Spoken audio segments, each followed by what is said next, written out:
حضرت علی رضی اللہ تعالیٰ عنہ و حضرت بی بی فاطمہ رضی اللہ تعالیٰ عنہ و امام حسن و حسین صاحب دغه وجه درې رژې ومنلې درې رژې نیولې نفلی لیا مثال نظر بهر تقدیر نو حضرت بی بی فاطمه خپل خاوند ته وویل چې بازور ته لاړ شه یا چېرته لاړ شه مزدیرا وکړه چې څه مزدیرا وکړې چې پاپونه میږه مشوم بیا افطارای وکړي او نیمه شپه پرشمای وکړي کیر شه د دې انتظام نشته نو حضرت علی رضی اللہ تعالیٰ عنہ لوڑ مزدیرہ اکڑا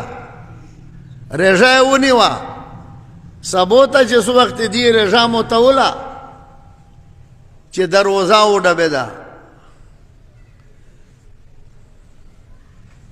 چه اوروه ته یو مسکین سړی دا چا په دروازه شوی لوړ دا و درخواست کوي یا اهل البیت یا علی رضی اللہ تعالیٰ عنہ یا اہل بیت ز مسکین یما غریب یما کیر سے میں دے خوراک انتظام نشتا ہو دے بخبلا ہو جائیں کدالا پنو مڑیوی حضرت علی سے اخبلا برخ مڑی ہے دادغ یتیم ازغ مسکین تا ورکڑا بی بی فاطمہ رضی اللہ تعالیٰ عنہ ورته فرمای چې یا علی چې تو دا خیال له چې مون اعلی روزي شي صدقه کوم ایمو برخه مړیا د مسکین ته ورکا نو هغه دوه بچونه ورته ویل حسنین چې امیر برخه مړیا ورکا نو د ټول کې مړی مسکین ته ورکړه و دوه مرجه په به ونیوا ادغه د پورا چې پر شمای خو ختم شو سبوته بیا مزدیرا وکړه بیا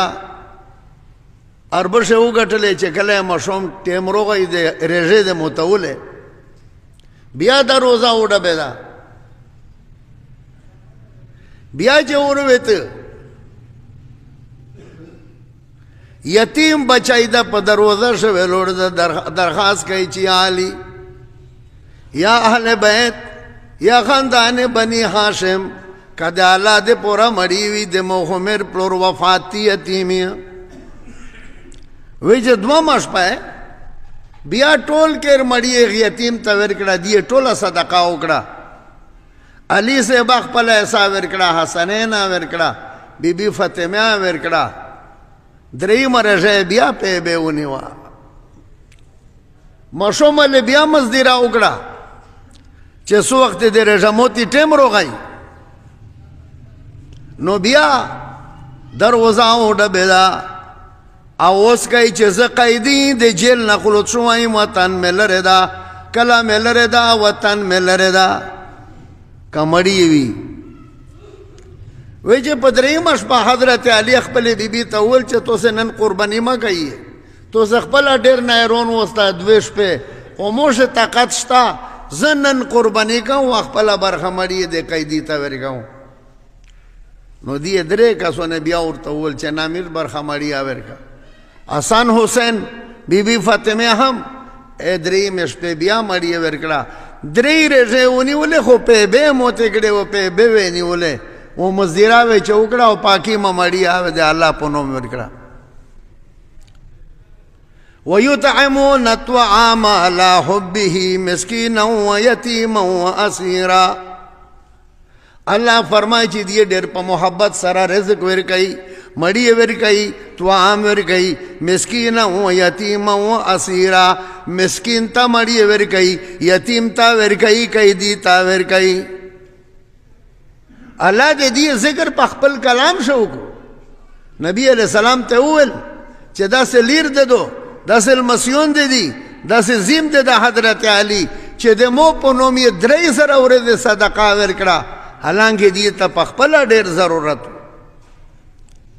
ويؤثرون على انفسهم ولو كان بهم خصاصه الله فرمائے چې دی قربانی کوي په خپل زونه اگر کدی ته دغه حاجت ویا ولو كان بهم خصاصه صحابه داسه صدقه او داسه محبت شای پټو نه بلکې الله په نوم ورکو د الله نوم د دې څنګه ډېر قدرو الله سره ډېر محبتو الله د دې تعریف په قرآن سے گئی وَيُطْعِمُونَ الطَّعَامَ وطعام ورکئی علی حبه بمحبت سرا مسکینا مسکین تا یتیما یتیم تا اسیرا قیدی تا ایدی د مری مقصد سو انما نطعمکم لوجه اللہ میرا طعام در کئی تو سے تجالا در رضا دے پورا دغه د پورا نه کوي چې میرا تو نه بیا بدل غوړي لیا میرا پتو متلیږي لیا تو شګړه میر نه نه انما نطعمکم لوجه الله میرا طعام در کئی تو سے تجالا در رضا مندی دے پورا لا نريد منكم جزاء ولا شکورا میرا اراده د بدل نشتا چې میشته په بدل مړی وروړي او نه د میرا شکریا ادا کوي نه نه ما می شکریا ادا کوي او ما میر بدل میر د الله د پورا کړی دي دا سه نیت ولستا مسلمان نن سبو بلکې کا